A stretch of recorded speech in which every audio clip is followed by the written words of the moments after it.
চীনের জেজিয়াং প্রদেশের শাওশিং শহর। এখানকার ৩৫ বছর পুরনো একটি পানি শোধনাগার এখন আর কেবল অতীতের স্মৃতি নয়, এটি রূপান্তরিত হয়েছে নান্দনিক এক ক্যাফেতে। এক সময়ের পরিত্যক্ত স্থাপনাটি বর্তমানে গ্রামটির অন্যতম জনপ্রিয় আকর্ষণে পরিণত হয়েছে। প্রতিদিন হাজারো মানুষ সেখানে ভিড় জমান।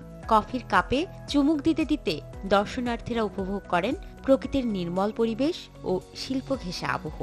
ক্যাফেটির ব্যবস্থাপক সু হাইহান জানান, দর্শনার্থীদের প্রশান্তি ও স্বস্তিদায়ক অভিজ্ঞতা দিতেই নেওয়া হয়েছে এমন উদ্যোগ।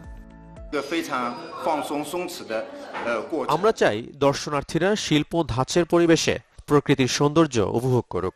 এখানে এসে তারা যেন স্বস্তিদায়ক ও চাপমুক্ত কিছু সময় কাটাতে পারে, সেটি আমাদের লক্ষ্য। অন্যদিকে জিয়াংশু প্রদেশের হুয়ান শহরে ৬০ বছরেরও বেশি পুরনো একটি মুদ্রণ কারখানাকে গড়ে তোলা হয়েছে সাংস্কৃতিক ও সৃজনশীল পার্কে। প্রায় ২০,০০০ বর্গমিটার জুড়ে বিস্তৃত এই পার্কে শিল্প, সৃজনশীলতা ও অবসর বিনোদনের জন্য এক অনন্য সমন্বয় বলে জানিয়েছেন দর্শনার্থীরা। এখানকার সাংস্কৃতিক পরিবেশ সত্যি চমৎকার। বিশেষ করে তরুণদের জন্য এটি খুবই আকর্ষণীয় একটি জায়গা। অবসর সময়ে উপভোগ করতে আমি এখানে বহুবার এসেছি।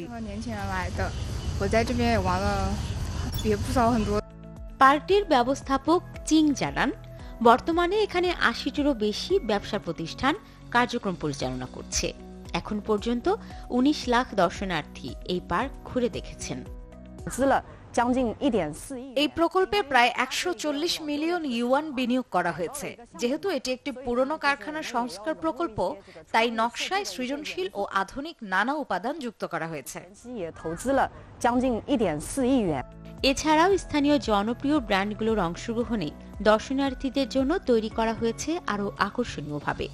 পুরনো শিল্প স্থাপনাকে নতুন জীবন দেওয়ার এই উদ্যোগ এখন স্থানীয় অর্থনীতি ও পর্যটনেও নতুন সম্ভাবনার দ্বার খুলে দিচ্ছে।